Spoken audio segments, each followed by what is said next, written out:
Mr. George Orchison regarding January 1st, 2025 Tourism Powell River Service Agreement was broken by Tourism Powell River. Mr. Orchison.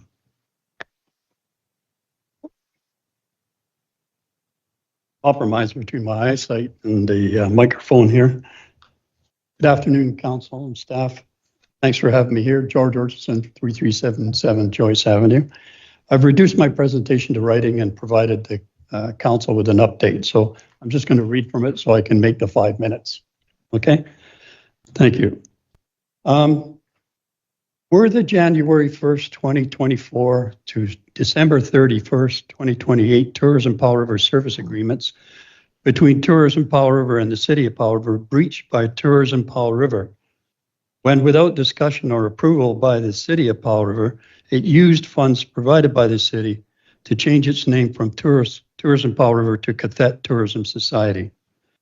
Is this taxpayer justified in requesting that should the Tourism Society decline to change its present name back from COTW Tourism to Tourism Powell River, then Powell River City Council shall provide Tourism Society with 90 days written notice of termination of the agreement as per Section 2.3 of that Tourism Powell River Service Agreement. To assist Council in this matter, I've attached a timeline and relevant associated documents. Now, in December 2023, Council reported that it approved the Powell River Tourism Service Agreement for 2024.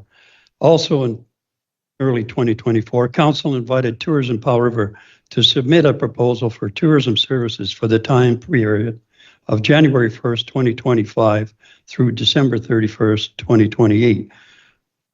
Tourism Powell River was pleased with the opportunity to promote tourism on behalf of the city, and at the end of July 2024, Council instructed city staff to enter into a 4-year tourism agreement for over $500,000.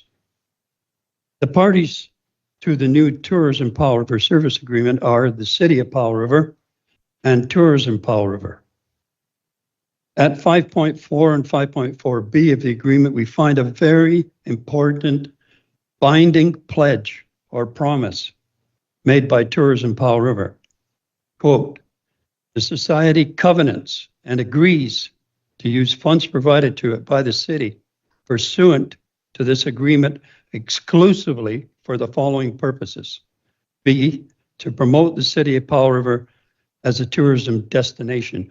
And when I finish, I hope I got enough time to make a minor comment on this statement here. I'll go back to the bottom of page 1. Now, name change of a party to the agreement is not on the list at section 5.4a through G. At its October 15, 2024 annual general meeting, Tourism Powell River adopted a special resolution to change its name from Tourism Powell River to COTW Tourism. The record establishes that Tourism Powell River was engaged in its name change initiative as early as August 2024 through to March 2025, using funds provided to it by the city, rather than spending those funds to promote the City of Powell River as a tourism destination. Now, should either party determine that a particular provision in the Tourism Powell River Service Agreement no longer suits them, Section 11.6 amendments of that agreement provide that a party has option to pursue change. However, as of this date, the Tourism Society has never written to Council seeking any amendment to Section 5.4 of the Tourism Powell River Service Agreement. Conclusion. To be clear, I do agree that a society would normally have the legal right to change its name. However, in this case, Tourism Powell River entered into an agreement with the City of Powell River and made covenant and agreed that it would promote the City of Powell River as a tourism destination, not COTW. Is it logical to say that changing the name Tourism Powell River to COTW Tourism is promoting Powell River as a tourism destination? I think not. By using city funds to change its name from Tourism Powell River to COTW Tourism, the Society breached Section 8.1c of the Tourism Services Agreement. Quote, the Society starts to expend city funding on time, energy, or activities that are beyond the scope of the services described in this agreement. See section 5.4A through G. There is no listed agreed upon activity permitting name change.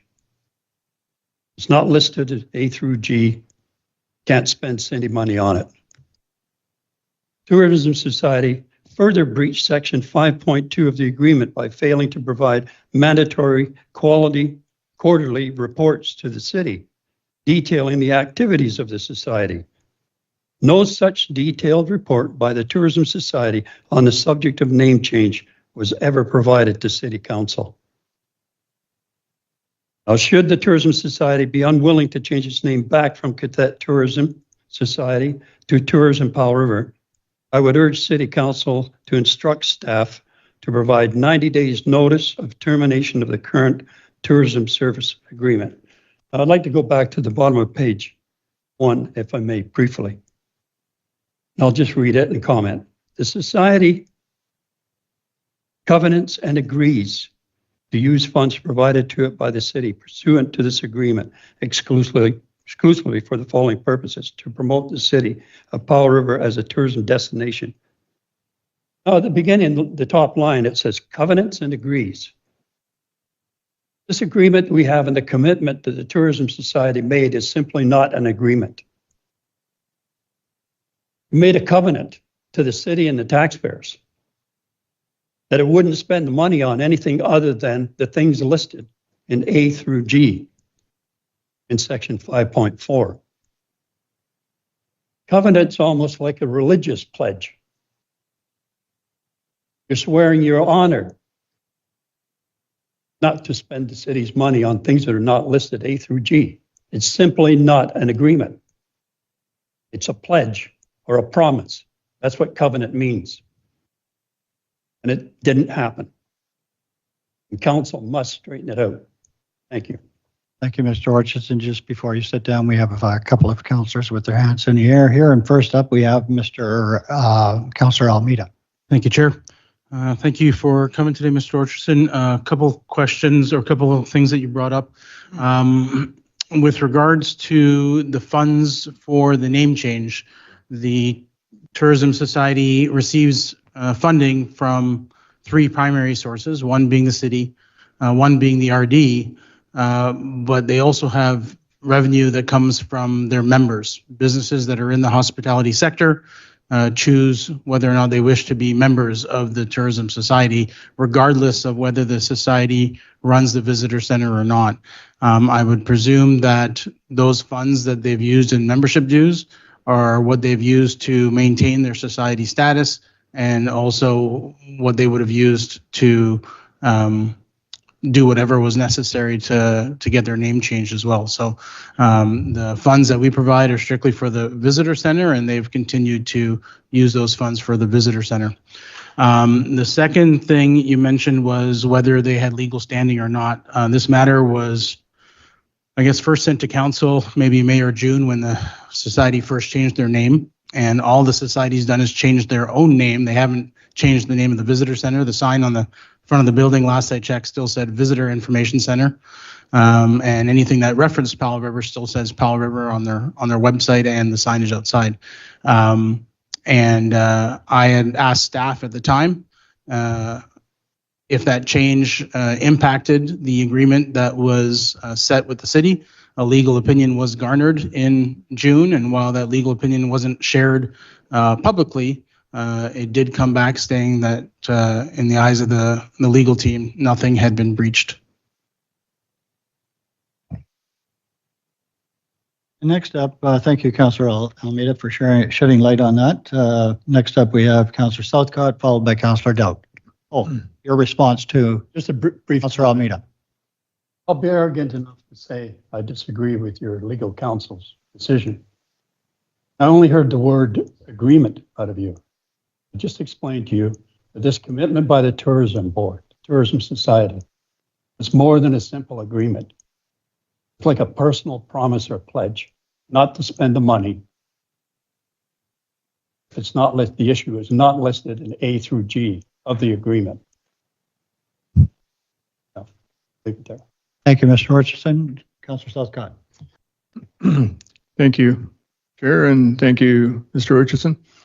At the risk of redundancy, I'm just going to mention that my view is that it's very possible that even the money invested in COTW Tourism Society now from the COTW Regional District is likely more applied to the economic or financial benefits of the city than it is to the COTW region, because most of the business that benefits from from tourism dollars is actually in this region comes to the city, because most of our businesses are here. I don't have a study or anything to prove that, but that is my view. Unfortunately, it muddies your contention in my mind because of the money that does come from the regional district board that's exclusively from the regional district. Now, there's a little bit of the general grants and aid that actually contributes to the COTW regional district's contribution, which is shared by the city, but it's a very minor portion of that, so I don't consider it to be that significant.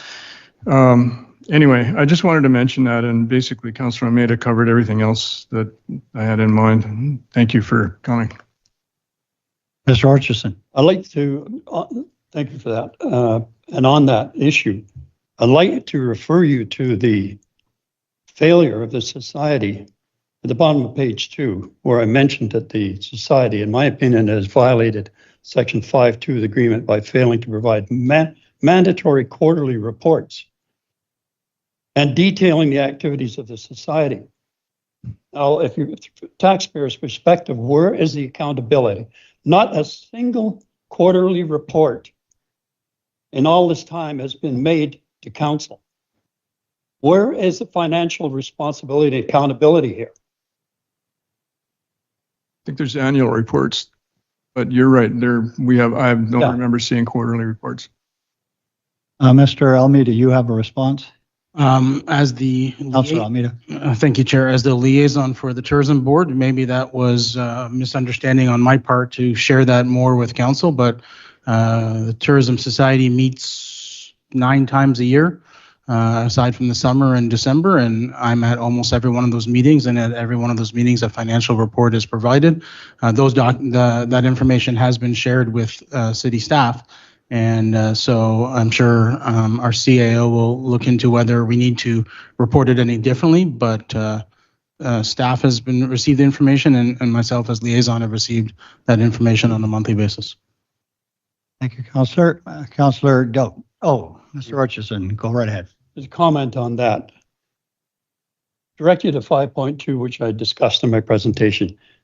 The society shall provide the city with progress reports by March, June, September, December. Shall, it's a mandatory report.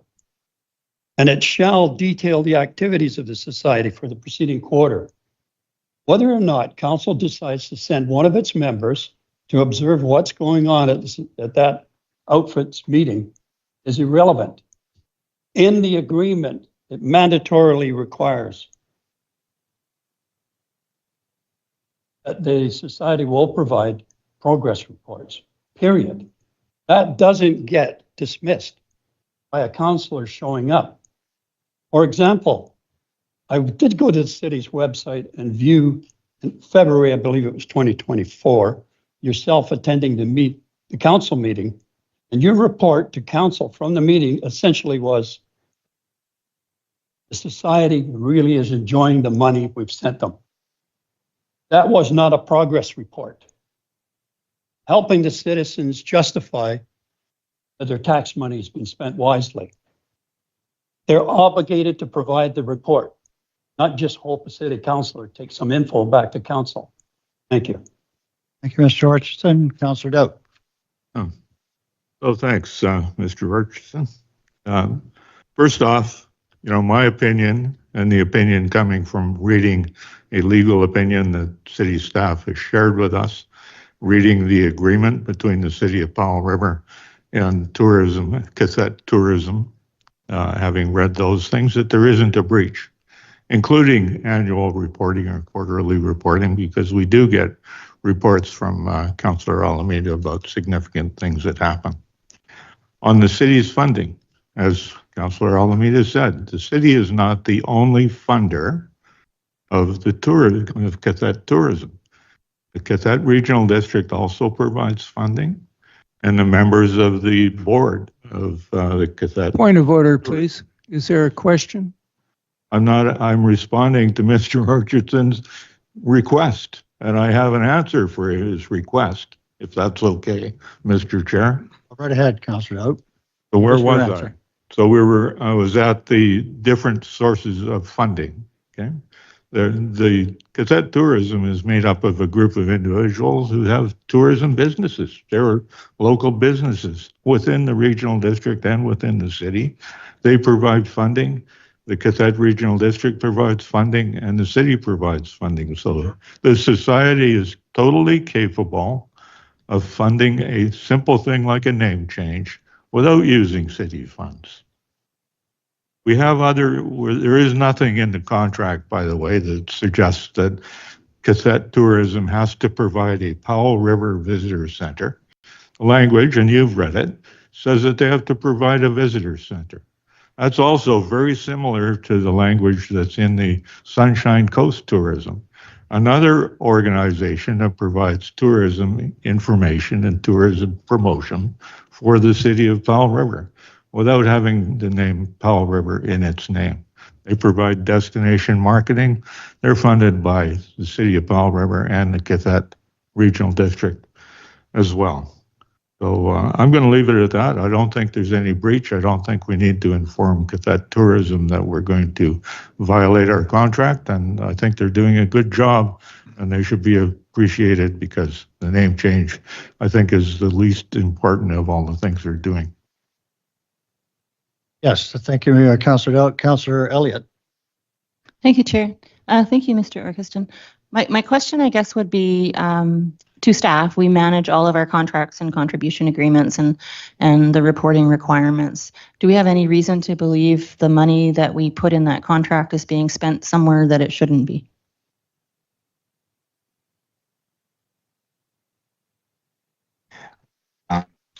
Chair, no. Thank you. Uh, Question, thanks. Mr. Orchison. That was a quick answer. What's that based on? How would you know what money they're using? We just heard a couple of presentations that there's all kinds of money coming in to the society. How do you know it's coming from Powell River? Good question. Right? Good question. Where's the foundation for that answer? I'm not too sure why this delegation is actually still here with the 5 minutes that have been allowed for the delegation in response to questions have passed already, and it's not really turning into a productive thing. This is supposed to be an opportunity for council to listen and ask follow-up questions. But in regards to that, nothing has been brought forward from Councillor Almeida or from staff in regards to anything being used for purposes other than what's in the actual agreement. Okay, so I don't see any other. I've got a couple of questions and words of clarification that I'd like to make. This is a messy situation. Let me say that first. When you look at the agreement, you look at the guidelines that are supposed to be followed, there are a lot of questions in my mind. First one I have is of Councillor Almeida. And Councillor Almeida, you are an observer. You do not vote on that board. So when you were in attendance of the... Chair, point of order. Okay, we're responding to a delegation. Yes, from I'm trying to get to the heart of the a matter, member of the public, Councillor. and you're turning it into a question and answer session. Just have a simple question, because Councillor Almeida is our I think you're out representative. of order. So the question, Councillor Almeida, was the discussion on the name change at the Powell River Tourism Center board meeting that day, was it an open or a closed meeting? I believe all of their meetings are open, maybe not publicly advertised, but the October meeting was their AGM, which is open. Councillor Dowd has attended while not being a member of the board in the past, and other members of the community have seen there before, so it is an open meeting. So I asked the question because the timelines of notification for me as a counselor sitting in this chair are a little vague. When that decision was made, I remember sitting in this council chamber when Councillor Almeida made an announcement that the Tourism Society was changing their name. And at that time, I didn't quite sharp enough to twig in that it was the Powell River Tourism Center when he made his announcement. So we were never formally notified that this had happened. I have correspondence that have gone to the regional district that I've seen that they were formally notified.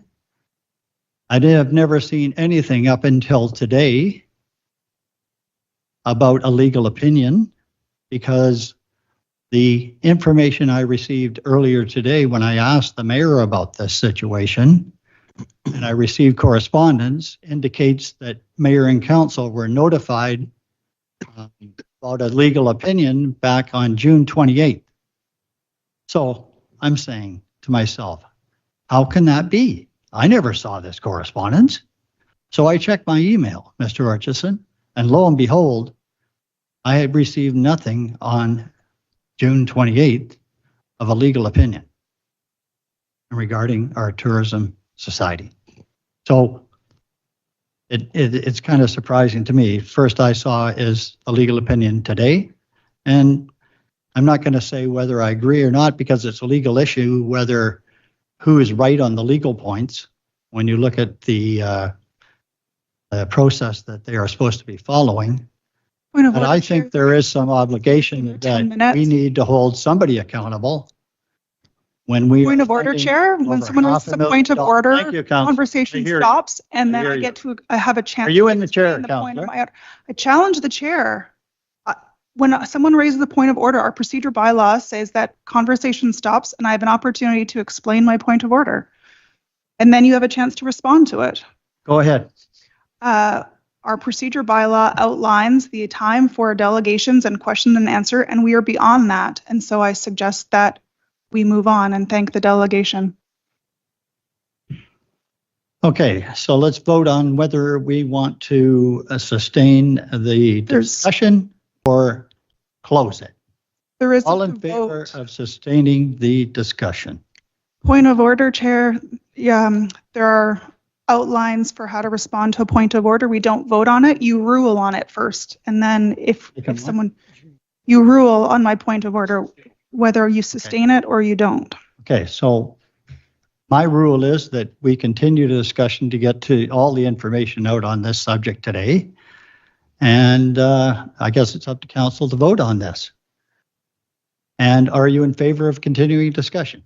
I would challenge the chair on that because we're not getting information out, and you are referencing in camera now, which you can't be doing. So I am not referencing in camera because Mr. Almeida said it was an open meeting. So I would challenge the chair. Sorry, could you define what I referenced that was in a closed meeting?